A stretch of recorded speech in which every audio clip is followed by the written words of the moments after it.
오늘은 존재를 인정하라라는 제목으로 하나님의 은혜를 나누고자 합니다. 어제죠? 어제 그제인가요? 그제가 어린이날이었고 또 내일이 5월 8일이 어버이날. 5월달은 가정의 달입니다. 그래서 오늘은 어른은 어차피 시간 지나면 다 어른이 될 수 있어요. 어린이날 관련해서 함께 은혜를 나누고자 하는 시간을 갖고자 오늘 말씀을 준비했습니다. 우리가 잘 알듯이 어린아이들은 어떻습니까? 어린아이들은 어때요? 어린아이들은 딱 보면 어떻게 느껴져요? 어린이 그러면 어떤 말 생각이 날까요? 어린이 그 소파 방정환 선생님이 1920년이죠. 20년에 어린이에 대한 어떤 존재, 가치를 높이기 위해서 어린이라는 단어를 이제 쓰기 시작했다는 거예요. 그런데 이제 물론 거슬러 올라가면 17세기죠. 1658년쯤 인조대왕 때 경림편의 언해에 보면 어린이라는 말이 나오긴 했다는데, 구체적으로 어린이라는 말은 어린이라는 뜻이 어리다, 나이가 적다. 이라는 뜻은 이제 존칭명사라 그럴까요? 의존명사, 다시 말하면 높이기 위해서 쓰여졌다는 거예요. 그러니까 어린이 그러면 어린이를 높이는 거죠. 그래서 가끔 젊은이, 늙은이 이런 표현 쓰지 않습니까? 그전에는 다양하게 썼대요. 아이들을 지칭하는 말이 아들내미, 딸내미 이렇게 표현도 하고, 더 아주 낮게는 아들놈, 딸, 니언 이렇게 표현을 썼지 않습니까? 소파 방정환 선생이 이제 2020년에 어린이라는 단어를 이제 아이들의 존재를 높이기 위해서 쓰면서 2020년도에 어린이날이 제정이 됐다고 해요. 어린이라고 하는 세계라는 책이 있어요. 두껍진 않은데 200몇 페이지 정도 되는데, 거기에 보면 이제 김소영 작가라는 사람이 쓴 책인데, 거기에 현성이라는 아이의 이제 18페이지 정도 작가를 보니까 나오는데, 신발끈을 이렇게 묶어요. 신발끈을 묶는데 조금 어설프죠. 어른이 보면서 아이고 언제 다 묶겠냐 이런 식으로 바라봐요. 해주고 싶기도 하고 안타깝기도 하고, 오늘 내로 다 묶기나 하겠냐 이런 생각을 하고 쳐다봤겠죠. 예. 현성이가 어떤 말을 했을까요? 현성이가 어떻게 말했을까? 현성이 이렇게 얘기해요. 저도 좀 느리긴 해도 다 할 수 있습니다. 이렇게 표현한다는 거예요. 그렇죠? 어린아이는 그렇죠? 연약하죠. 강하지 않아요. 아직까지 다 성숙하지 않았기 때문에. 또 어린아이는 빠르지가 않아요. 좀 느려. 익숙하지 않기 때문에. 또 어린아이는 어떨까요? 부족해요. 아직 세상을 많이 살지 않았고 경험한 바가 많지 않고 배운 게 많지 않기 때문에 당연히 어린아이들은 부족하죠. 그러나 어른들은 어떤 때는 어린이 취급을 하고, 네가 어린이가 뭘 알겠니? 당연하지 하면서도 또 어린아이를 또 어른 취급해서 어른들의 마음에 생각에 맞지 않으면 어떻게 뭐라 그래요? 항상 좀 마음에 안 차서 한다거나 하는 어떤 그런 표현들을 많이 해요. 그래서 어린이란 단어의 의미는 아까 말씀드렸듯이 어린이 나라, 어린이라고 하는 나라의 세계 이런 얘기했듯이, 다시 말하면 이 김소영 작가도 그 어린아이들의 존재를 좀 높이기 위해서 그 책을 썼다는 거예요. 요즘 보면 약하다는 이유로, 그렇죠? 또 부족하다는 이유로, 더 중요한 것은 아무 의견도 없고 생각도 없고 그렇게 살아가는 아이들처럼 생각하고, 아이들에 대한 학대와 이런 것들이 너무 많아요. 우리도 과거에 어린아이를 거쳐서 지금 이 나이까지, 이 시대까지, 이 지점까지 온 거 아닙니까? 이런 부분에서 오늘 우리가 어린아이를 어떻게 해요? 그들의 존재를 인정해 줄 필요가 있지 않을까라는 제목으로 존재를 인정하라 라는 제목으로 은혜를 나누고자 합니다. 왜일까요? 어린아이도 마찬가지로 그렇죠. 따로 살아가는 존재들이 아니에요. 이 사회에 함께 살아갑니다.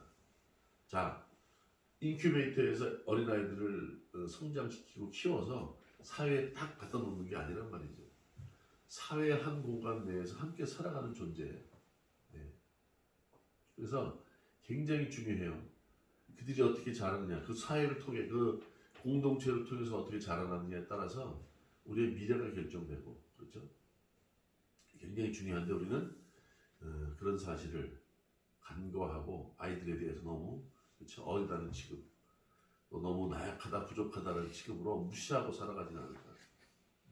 성경에서도 나오잖아요. 아이들과 여자들은 사실은 가치를 치지 않았어요. 그 시대만에. 어떤 면으로는 지금도 또 여성들을 좀 무시하거나, 그렇죠? 아이들에 대한 어떤 무슨 생각을 하겠니 너희들이 그냥 막 해도 되는 존재로 생각하고 살지는 않는가 한번 생각해 볼 필요가 있다는 거죠. 예. 오늘 본문의 말씀은 우리가 잘 알고 있는 것처럼 예수님의 어린 시절에 자라는 모습이에요. 근데 어린 시절에, 그렇죠? 말구유에서 태어나시고 지금 12세라고 얘기를 나오는데 본문에 보면 42절에 그 전에 사실은 그 자란 과거에 대한 얘기는 나오진 않지만 오늘 보면 12세 때의 얘기를 오늘 언급하고 있어요. 그리고 40절에 이렇게 얘기합니다. 아기가 자라가며, 여기서 아기라고 표현을 해요. 그렇죠? 아직 12세 미만 어린아이로 볼 수 있다는 거죠. 아이가 자라가며 강하여지고 지혜가 충만하며 하나님의 은혜가 그 위에 있더라 이렇게 얘기해요. 그렇죠? 그리고 52절에도 보면 비슷한 얘기가 나오죠. 예수는 지혜와 키가 자라가며 하나님과 사람에게 더욱 사랑스러워 가시더라. 40절에는 아기라고 표현하고 51절에는 예수님 이렇게 표현을 해요. 조금 성장하신 게 아닌가. 이게 무려 12세쯤, 그 다음에 30세가 이제 가까워지는 과정까지의 얘기를 언급한 게 아닌가 싶어요. 오늘 내용이 보면 그렇게 나와요. 그런데 아까 말씀드렸듯이 어린아이는 따로 떨어져서 따로 어떤 한 공간에서 자라서 사회에 들어오는 존재들이 아니고 한 공동체, 이 사회의 공동체에 함께 살아간다고 얘기를 했어요. 그래서 이들은 사회에 통념들이 있었어요. 유대인들은 통념이 뭐냐면 이게 똑같은 말씀이 사무엘상 2장 26절에 똑같은 말이 나와요. 어떻게 나오냐면 그렇죠? 사무엘이 자라가는 과정이 하나님의 은혜로 자라가더라 이렇게 표현을 해요. 그러면 이들 사회 통념에는 이것이 기본적으로 익숙해요.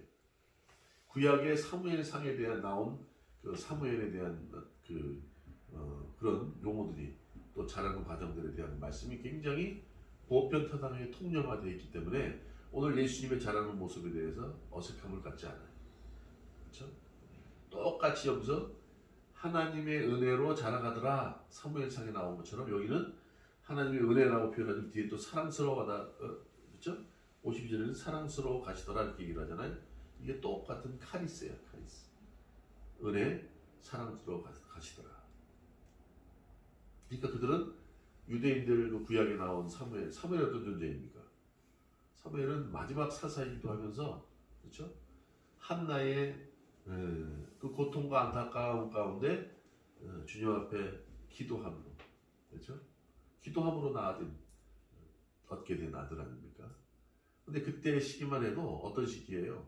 그 사무엘상 앞에 보면 뭐라고 하면 하나님 말씀이 희귀할 때다 이렇게 표현해요. 희귀하다는 게 뭐예요?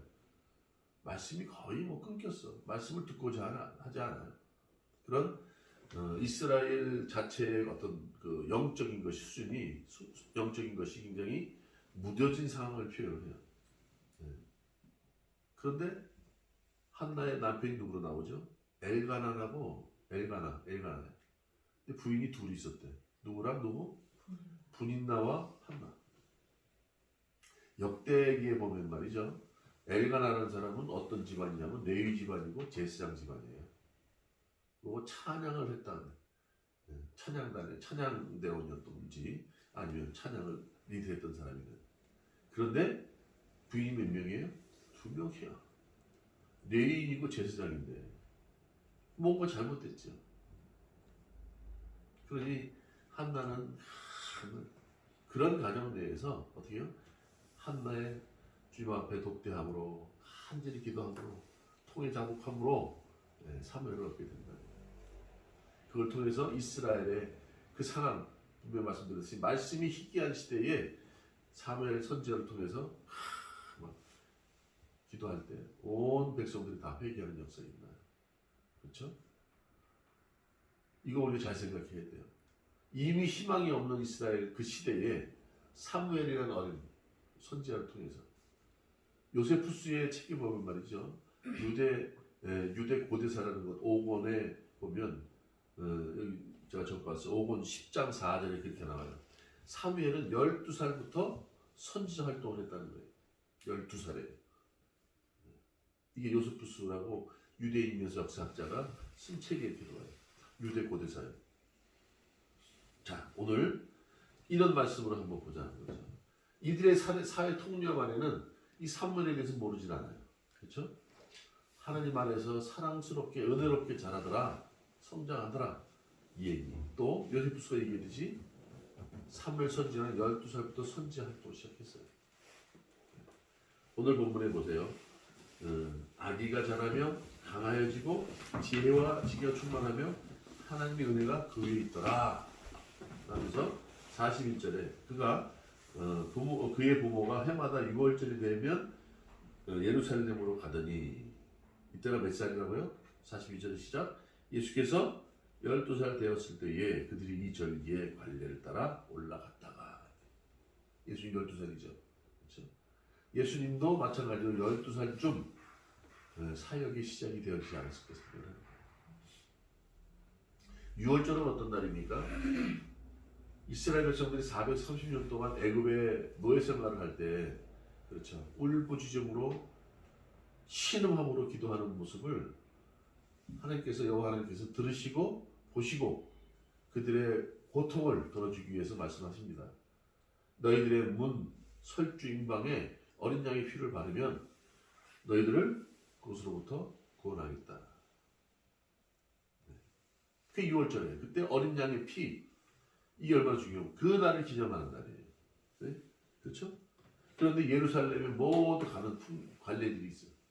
어디에 살든지 이틀길이 됐든 3일길이 됐든 예루살렘에 가서 6월절을 지키는 거예요. 그러니까 일주일 정도, 7일 정도 무교먹을 먹고 마지막 하루 8일 6월절을 다 절기를 예루살렘에 지키고 다시 자기 살던 곳으로 돌아가는데 오늘 그 와중에 어떻게 해요? 그 날들을 마치고 8일 6월절을 마치고 돌아갈 때에 예수는 예루살렘에 머무셨더라. 그 부모는 이를 알지 못하였고 이렇게 알지 못하고 잘못 알았어. 이 원어로 보면 알지 못한 게 아니라 잘못 알았다는 거예요. 있는 줄 알았다는 거예요. 어린 예수가 있는 줄 알았다는 거예요. 아까 말씀드렸듯이 이스라엘 백성들은요 기본적으로 공동체 내에서 그렇죠? 어린아이가 버려지거나 아니면 길을 잃거나 부모를 잃어버리게 되면 돌봐주는 그런 문화예요. 우리나라는 마찬가지지만 그 나라는 특히 나아요. 왜? 우리가 잘 알듯이 아간의 죄로 인해서 전체가 전부 다 한번 혼났죠.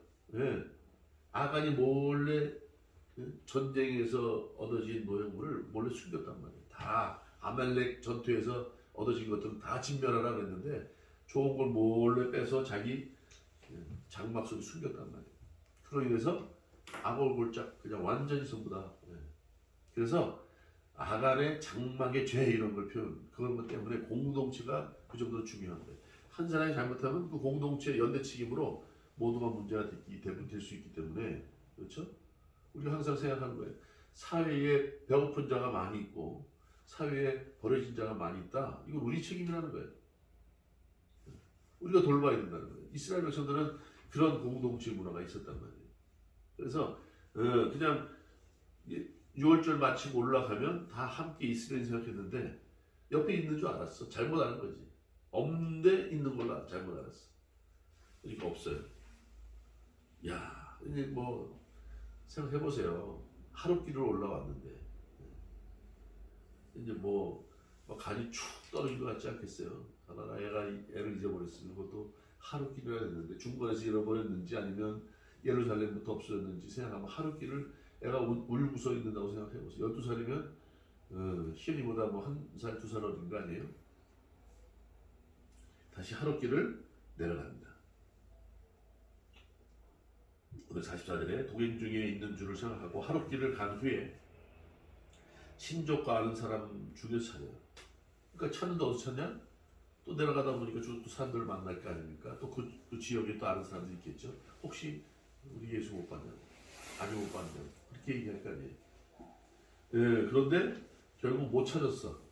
왜요? 하루길 올라갔다 하루 내려왔으면 이제 올라가는 게 그대로 한 내려왔는데 46절에 보니까 사흘 후에 3일 후에 찾았어. 어디서 찾았느냐? 성전에서 찾았다는 거예요. 성전에서 만난 즉 그 선생님 중에 앉아서 듣기도 하고 묻기도 하시는 거예요. 그 듣는 자들이 깜짝 놀라. 이 지혜와 대답은 놀랍게 여겼다. 이렇게 표현해요. 그러니까 이미 예수님이 12살에 선지자의 그쵸? 이 땅에 오셔서 하실 역할을 시작하신 것 같아요. 찾았으니까 얼마나 마음이 놓여요, 부모가. 그런데 오늘 아기 예수에게 얘기합니다. 어린 예수에게 그의 부모가 보고 놀라며 그의 어머니는 이르되 아이야, 그렇죠? 아직도 12살인데 아이야라고 표현해요. 아이야, 어찌하여 우리에게 이렇게 하느냐? 응? 너 아버지하고 내가 너를 얼마나 찾는지 알아? 이렇게 얘기를 하는 거예요. 걱정되니까 그랬겠지. 희연이 생각해봐. 길거리에 잊어버려가지고 하루가 아니라 지금 3일 만에 찾았어. 응? 제가 뭐 하고 있었는지 굶지나 않았는지 걱정하지 않겠어요. 그런데 성전에서 많은 사람들과 대화를 나누고 있어. 깜짝 놀랄 일이죠. 그러니까 이 더 재밌는 게 아기 예시라고 하는 예수님께서 얘기합니다. 49절 예수께서 이르시되 어찌하여 나를 찾으셨나이까? 내가 내 아버지 집에 있어야 할 줄을 알지 못하셨나이까? 지금 계속 그 엄마 마리아는 몰라. 잘못 알았고 이제 또 알지도 못해. 어머니 데 가서 봉창 두들기고 나서 진짜 있어야 될 아버지 집 지금 요셉하고 같이 갔을 거 아니겠습니까? 그죠? 아버지랑 같이 갔다니까 마리아와 요셉이 같이 갔을 텐데 너희 아버지와 내가 얼마나 찾은지 아냐 그러는데 아버지 집에 있을 줄을 몰랐느냐 이렇게 얘기를 해요. 당돌하고 좀 황당하지 않겠어요? 그렇죠? 부모는 늘 세상에 마음 뺏겨 있어. 세상 일에만 전전긍긍해. 그런데 지금 아들은 어떻게 해요? 영적인 그렇죠? 영원하신 아버지. 내가 아버지 집에 있어야 될 줄을 모르셨어요. 이렇게 얘기를 하는 거예요. 그 부모가 그의 하신 말씀을 어떻게 해요? 깨달았어요? 못 깨달았어요? 깨닫지 못하니라 이렇게. 그렇죠? 우리가 그렇지 않아요? 알지 못했다. 옆에 있는 줄 알았대. 자녀가. 아기 예수가 있는 줄 알았대요. 응? 얼마나 가면서 아는 사람들과 수다를 떨었으면 아니면 세상적인 얘기를 했으면 귀하다고 자식을 생각하면서도 자식이 있는 줄 알고 그냥 어른들하고 자기의 얘기만 했으니 이게 지금 우리가 잘 생각해 볼 필요가 있어요. 약하다, 부족하다, 느리다 이런 핑계로 자식들을 그렇죠? 보호한다고 하면서도 어떤 한편으로는 보호보다는 방치하고 있지 않은 거예요. 그렇죠? 당연히 내가 잘하고 있고 잘 먹여주고 먹고 자고 잘하니까 잘하는 거 아니야? 자, 부모가 내가 아버지 집에 있어야 되는 줄을 알지 못하셨습니까? 라고 얘기하니까 그 부모가 뭐라 그래요? 말씀을 깨닫지 못하더라. 아직까지 몰라 무슨 얘기를 하는지. 지금 어린 예수가 영적인 얘기를 하는데 그렇죠? 아직 인간 어른들은 세상적인 생각을 하고 있지 않냐 말이죠. 주님이 나랑 함께 하는데 내가 아버지 집에 있는데 뭘 걱정을 하세요? 아직도 세상의 일로 염려 근심 걱정하고 계시지 않습니까? 이게 그렇죠? 그래서 우리가 너무 자녀들에 대해 걱정하지 마세요. 주님이 다 알아서 하세요. 너무 그죠? 인간적인 방법으로 잘 하려고 하면 그게 더 힘들어. 자녀는 그 생각하는 거예요. 아버지가 계시는데요. 엄마 아버지 걱정하지 마세요. 주님께서 나를 사랑하시고 나와 함께 하기 때문에 걱정 안 하셔도 돼요. 되려 아기 예수, 어린 예수가 더 어른스러워. 이런 말을 했는데 부모는 깨닫지 못하더라. 이렇게 표현을 해요. 31절 예수께서 함께 내려가사 나사렛에 이르러 순정하여 받드시더라. 이게 무슨 얘기예요? 예수님께서 12살 때 이미 그렇죠? 이 땅에 오셔서 그분의 사역을 시작하셨어요. 그런데 오늘 이 시점에 어떻게 해요? 나사렛에 고향으로 돌아가서 그 다음에 예수님께서 이 땅에 오셔서 회개하라 천국에 가까웠다 세례 요한이 와서 그의 길을 예비하기 때의 나이가 어느 정도 됐어요? 30살이잖아요. 그렇죠? 지금 12살 때 이런 일이 있었고 그 다음에 어떻게 해요? 고향으로 나사렛에 돌아가서 부모님을 섬기고 순종했다는 거예요. 18년이라는 기억이 없어요. 그러고 나서 52절에 말씀이 나온 거예요. 예수는 아까 아기가 자라며 강하였다 그랬잖아요. 이제는 예수라고 표현해요. 왜? 이제는 비로소 세상에 이름 주셨잖아요. 예수라는 이름을. 그 예수의 이름 뭐예요? 임마누엘, 주님과 함께 한다는 그분이 예수님이잖아요. 그러니까 어떻게 18년 동안 나사렛 고향에서 부모를 섬기고 순종하며 살았다. 근데 그 과정에 예수는 지혜와 키가 자라가며 하나님과 사람에게 더욱 사랑스러워 가시더라. 예. 우리는 어린 시절의 과정을 겪었습니다. 이제 그렇죠? 이제 어른이 되었어요. 지금 어린 아이들 우리가 아까 방정환 선생님이 얘기했듯이 이소영 작가가 얘기했듯이 존중할 필요가 있어요. 왜요? 이들의 잠재력은 우리가 어마어마해요. 그렇지 않습니까? 이들이 무슨 생각을 하는지, 그렇죠? 얼마나 어떤 가능성을 갖고 있는지 앞으로 이루어갈 미래가 궁금하지 않으십니까?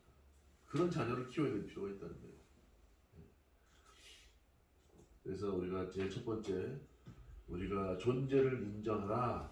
영적으로 바라보는 거예요. 실수도 많고, 그렇죠? 부족하고, 어리석고, 어디로 튈지 모르는 것 같지만, 그렇죠? 그 안에 가능성과 잠재적인 그 영적인 것을 바라봐야 돼요. 그래, 내가 네가 앞으로 이루어갈 미래를 내가 늘 생각해 볼 때마다 감사한단다. 단순히 부모 지금 요셉과 마리아는 아들을 예수님을 그냥 어린아이로 생각했어. 또 뭐 하다가 지금 따라오지 않고 어디가 있나 내가 하면서 투덜투덜대지 않게 이렇게 했어요. 하루 이틀길 됐을 때 찾지 못했으니까 얼마나 안타까웠겠어요. 옆에 붙어 있으라니까 말이야 어디가 있고. 응? 그런데 성전에 딱 앉아가지고 많은 사람과 대화를 했는데 그 대화하는 모습이 놀랍다는 거예요. 우리 아이들 가끔 한마디 할 때마다 깜짝깜짝 놀랄 수 있잖아. 놀라는 일 있잖아요. 와, 네가 어떻게 그런 생각을 하니? 예. 그런 가능성과 잠재력이 아이들한테 있다는 거예요. 영적인 그런 정보를 위해서 바라보고 늘 그를 위해서 기도하는 거예요. 한나는 그랬어요. 그 시대는요 엄청났어요. 남편도 제사장이고 레위 족속이지만 부인을 둘 뒀고 엘리 제사장이라는 사람은 영적으로 무딘 사람이에요. 내가 고통스러워서 자녀가 없어서 그렇죠? 울부짖고 기도하는데 술 먹었냐고 표현을 해. 그러니 자식들이 언제나 하겠어요. 홈리아 비누아스도 엉망이잖아요. 엉망.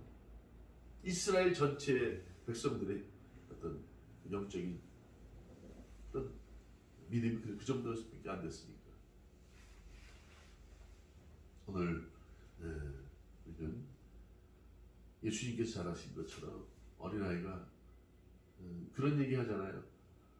제가 그 어떤 기부단체의 그 광고를 봤는데 참 찡하더라고. 다 몸이 뒤틀려가지고 이렇게 앉아있는 애 이렇게 계속 뭘 주니까 그걸 받아먹는데 기부한 아이의 엄마 한 사람의 자녀가 그런 얘기를 합니다. 엄마, 예수님은 가장 낮은 자로 오신다고 그랬잖아. 몸이 뒤틀려 앉아있는 저 아이가 예수님일지 몰라. 그래서 기부를 하자는 거예요. 어른도 그런 생각을 안 해요. 어른들은 뭐 어떤 생각하는지 아세요? 어른 사람 도우려고 그러면 엄마. 어른들은 그래. 야, 하지마. 저 사람 말이 저러고 일 끝나면 액수 타고 집에 가. 뭐 이런 표현을 한단 말이에요. 그런 사람이 있겠지. 그런 아이들의 순수한 마음을 생각하지 않고 가장 작은 자, 소자에게 한 것이 나에게 한 거라고 예수님이 말씀하셨듯이 저 누가 봐도 정말 아무것도 할 수 없을 것 같은 몸이 그냥 뒤틀려서 쭈그리고 앉아있는 저 연약한 아이의 모습으로 예수님이 오셨을지 몰라. 그거 돕자는 거예요. 우리가 보여주는 게 전부가 아니라는 거예요. 나약하고 부족하고 느리고 엉뚱한 그런 아이 안에 영적인 눈으로 바라볼 때 그들은요 그렇게 우리 기대대로 되어질 거예요. 그들의 가능성과 잠재력 분명히 알고 그들과 함께 해야 될 줄 믿습니다. 두 번째는 말씀에 기초하라는 거예요. 예수님이 지금 어디에 성전에 가 있어요. 성전에 놀아도 괜찮아. 거기는 말씀이 선포되는 곳이니까. 말씀이 기초되어져야 애들이 그렇죠? 우리 안에 기본적으로 본능은요 악한 걸 배우게 돼 있어요. 악한 것이 먼저 나오게 돼 있어요. 그런데 말씀으로 그렇죠? 무장이 될 때 말씀이 하나하나 들어갈 때 처음에 잘 몰라. 이게 무슨 말씀인지 몰라. 말씀을 듣는데 뭔지 몰라. 제가 그런 표현을 쓰잖아요. 컵라면 스프 따로, 라면 따로, 그렇죠? 그 뭐예요? 그 야채 이렇게 말린 거 따로 통에 넣어놔. 그 상태로는 아무것도 못 먹어. 근데 거기에 뜨거운 물을 부으면 이게 확 어우러져. 성령의 임재가 함께하면요. 하나하나 따로따로 알았던 것들이 쫙 연결되면서 아 그때 그 말이구나 이렇게 된다는 거예요. 그렇죠? 말씀에 기초할 때 그 자녀들이 오늘 예수님이 어렸을 때 자라는 모습처럼 지혜롭고 그렇죠? 지혜는 뭡니까? 세상을 아는 소피아 세상을 아는 지혜 더 중요한 것 하나님을 아는 지혜 거기에 어떻게 육적으로 또 키가 자라간다 자라간 성장한다는 거예요. 건강해진다는 거예요. 하나님과 사람에게 더욱 카리스 사랑스러워하더라. 은혜를 베푸는 자로 살아간다는 거예요. 그런 삶을 살아가기를 원합니다. 또 존재를 인정하라는 것. 세 번째 믿음으로 인하라는 거예요. 아까 우리 본문의 말씀처럼 아버지와 어머니 요셉과 마리아는 무슨 말을 하는지 몰랐어. 그런데 오늘 51절을 한번 보세요. 51절 함께 읽습니다. 51절 시작. 예수께서 함께 내려가사 나사렛에 이르러 순종하며 받드시더라. 아까 말 18세까지 18년은 이제 12세부터 30세까지 18년 동안 부모를 섬기고 순종했대요. 그런데 어떻게 해요? 그 어머니는 이 모든 말을 마음에 드니라 이 뭐예요? 뭔가 달라. 12세 때 그런 일이 있고 성전에서 찾은 사건이 있었고 내가 아버지 집에 있어야 되는지 모르셨습니까? 엄마한테 얘기하고 그런데 뭔가 자녀가 집에서 나사렛에서 엄마하고 아버지께 하는 그 순종하며 섬기는 모습을 보고 뭔가 달라. 그렇죠? 생각할 거 아닙니까? 성령으로 잉태된 자녀이기 때문에 이런 생각을 하지 않았겠냐고. 그래, 분명히 잘 될 거야. 누가 성령이 얘기했듯이 임마누엘 이 세상을 구원할 것이고 나랑 우리랑 늘 함께할 그분이야. 그런 믿음이 있지 않았겠냐. 그 믿음으로 인내하면서 늘 지켜봤다는 거예요. 자녀가 잘 되리라는 믿음을 갖고 기도하는 거예요. 한나가 그랬듯이. 이게 존재를 인정하는 거 아니겠습니까? 잘 될 거야. 주의 말씀 안에서 아까 말씀드렸듯이 그렇죠? 영적으로 그 안에 네 안에 함께하는 그리스도 영이 너랑 함께하기에 너는 잘 될 수밖에 없고 결국 이 세상에 우리 깜짝 놀랄만한 가능성과 잠재력을 갖고 이 세상을 변화시킬 준비입니다.